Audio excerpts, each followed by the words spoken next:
Have you ever felt a little lost in life? At 17, what were you doing? Studying online? Grinding games? Arguing with your crush? Meanwhile, Joan of Arc? At 17, she was wearing armor, riding a horse, holding a flag, and leading an entire army into battle to protect France. Sounds like a character from an isekai manga, right? But nope, this is the real deal. Real history. No edits, no filters. And you know what the best part is?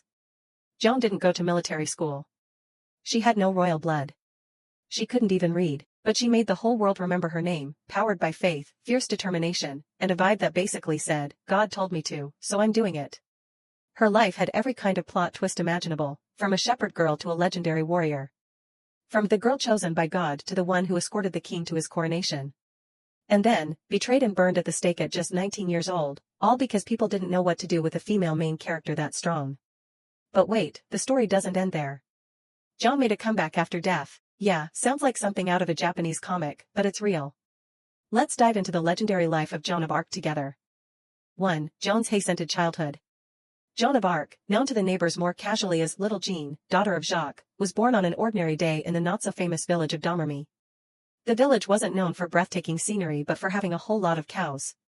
Her family were true blue farmers, out to the fields at sunrise, back to the haystacks by sundown. Money was scarce, but potatoes? Plentiful. As for school? Forget it. Joan's family was so poor that even the alphabet had to queue up and wait its turn. She couldn't read, couldn't write, but she sure could pray, while the village kids were busy playing marbles, throwing rocks, or knocking each other into muddy ditches while herding sheep. Joan preferred chatting with God.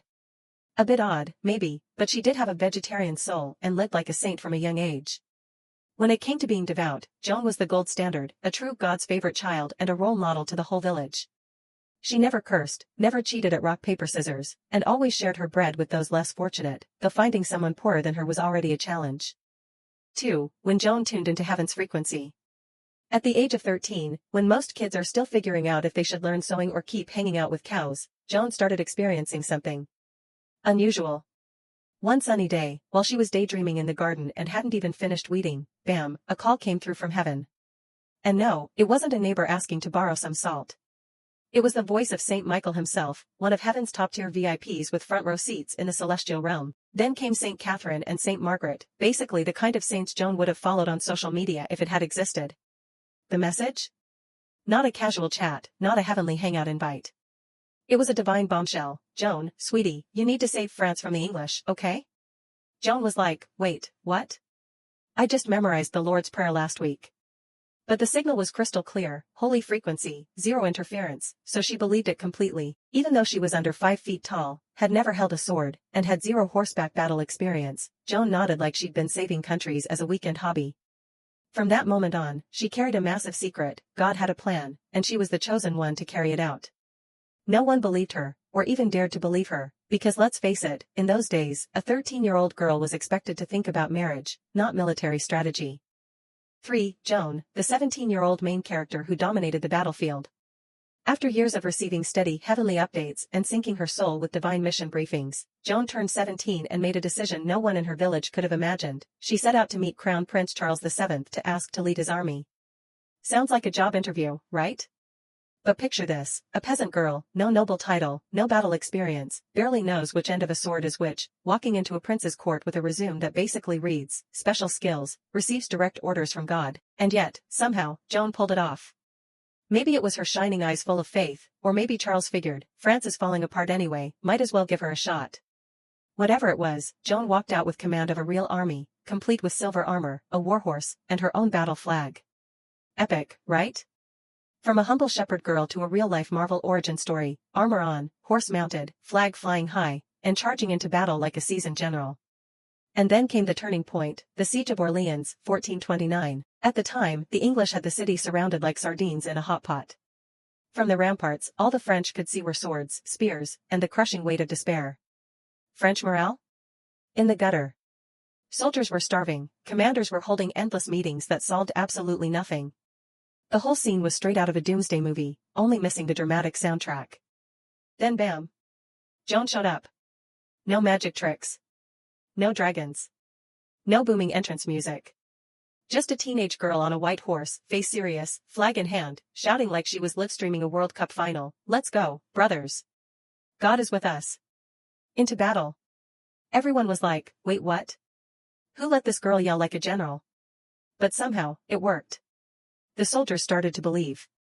They stood up, adjusted their armor, and got their groove back like someone had plugged them into a spiritual power bank. Joan charged into the front line, flag held high like she was the poster for a medieval action blockbuster, eyes blazing like car headlights, voice echoing with battle cries. And then, plot twist, France actually won. People in the city blinked at each other. Wait, what? We won? That fast? Is this real life? Meanwhile, the English were in total shock. Did we just lose to a teenage girl who's not even old enough to drink? In an age when women weren't even allowed to attend town meetings, Joan, armed with nothing but unshakable faith and absurd courage, became the biggest plot twist in French military history. From that moment on, Joan was no longer just a peasant girl, she was a national icon. They called her the Warrior of God, basically a medieval Wonder Woman. No superpowers, just belief, sheer grit, and a whole lot of heavy armor. 4. Joan escorts the crown prince to his coronation, a tough mission that somehow wasn't. After sweeping the English out of Orleans like straw in the wind, Joan officially leveled up, from weird horse girl shouting about God to unpaid strategic advisor to Crown Prince Charles VII. Charles, at the time, wasn't exactly radiating confidence. More like, I'm not sure I'm king material. I haven't even fixed my hair yet. But Joan wasn't here for the drama. She pointed at a spot on the war map, Reims, and said, rough translation, Gen Z edition bro, it's crown time, not cry time. God said so. Reims was where French kings traditionally got crowned. The catch? It was smack dab in English-controlled territory. So yeah, want the crown? You'll have to march through a literal hornet's nest first. After the Orleans victory, public opinion about Charles shifted from meh to hey, maybe he's got potential. But becoming king? That's not just a vibe, it's a full campaign. Reims was deep inside pro-English lands, and the path there was like, you want the crown? Cool. Please proceed through the forest of spears, river of doubt, mountains of skepticism, and the valley of maybe don't. While the noblemen were still locked in a strategy meeting like, yes, let us assess the logistics, risks, and military feasibility. Joan just stood up, grabbed her flag, and said, I'll go. And that's how a 17-year-old girl, who hadn't even finished high school, once again suited up in armor, mounted her horse, and led the royal escort across war zones and wilderness. The journey?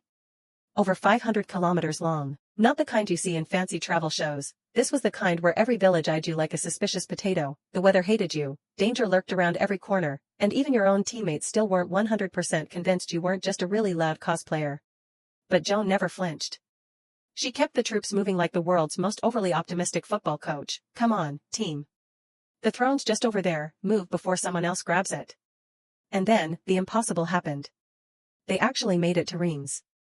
Safely, crowds swarmed the streets like it was a national holiday or a Black Friday sale. Charles, finally anointed and crowned, was beaming like a student who'd just passed their university entrance exams. The people cheered like fireworks, and the nobles started whispering, wait, was it really that girl who pulled this off? Bearded generals gave each other side eyes like, okay, yeah. Maybe God is with her. And among the crowds, there she stood, no ball gown, no makeup, just a scratched-up suit of armor and a quiet smile that said, told you so. Believing in me? Not a bad investment. 5. Joan, from national heroine to reluctant witch. After all her dazzling victories, from saving Orleans to getting the crown prince crowned, Joan probably thought it was finally time for a well-earned break. Maybe toast some bread, chill in her village, and regale local kids with epic tales of battle. But life, as always, had one last brutal plot twist. During yet another war gig, sword in hand as usual, Joan was captured by the Burgundians, basically the BFFs of the English, or in simpler terms, the villain squad. Instead of treating her like the legendary prisoner of war she clearly was, they wasted no time shipping her off to the English like she was some limited edition item freshly snagged off the black market. And the English? Rather than thanking her for all the cardio she gave them during the war, from constantly chasing her around, they dragged her to a religious court. The charges?